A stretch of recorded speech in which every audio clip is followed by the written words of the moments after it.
ஒரு நாள் நந்தி சிவபெருமானிடம் கேள்வி கேட்டான். சாமி, நீ எங்கும் இருக்கிறாய் என்கிறோம். ஆனால் சில மனிதர்கள் பாவம் செய்கிறார்கள், துன்பம் தருகிறார்கள். அங்கேயும் நீ இருக்கிறாயா? சிவபெருமான் மெதுவாக விழிகளை மூடி சொன்னான். நந்தி, நீ ஒரு நாள் இந்த பூமியில் போய் பார்த்துவிட்டு வா. எவரிடமாவது நான் இருக்கிறேனா என்று உணர்ந்தால் எனக்கு வந்துவிடு. நந்தி மனிதர்களின் உலகத்துக்குச் சென்றான்.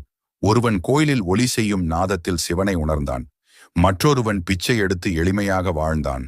அவனிலும் சிவனை உணர்ந்தான். ஆனால் ஓரிடத்தில் நந்தி ஒரு கொடூரமான மனிதனை கண்டான். சண்டை, திருட்டு, பொய் எல்லாம் செய்தான். அவனை பார்த்ததும் நந்தி சொன்னான், இவனிலும் சிவனோ இல்லை, இவனோடு சிவபெருமான் இருக்க முடியாது.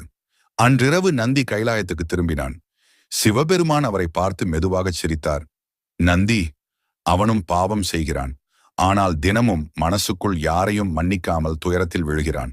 அவனுடைய உள்ளம் யார்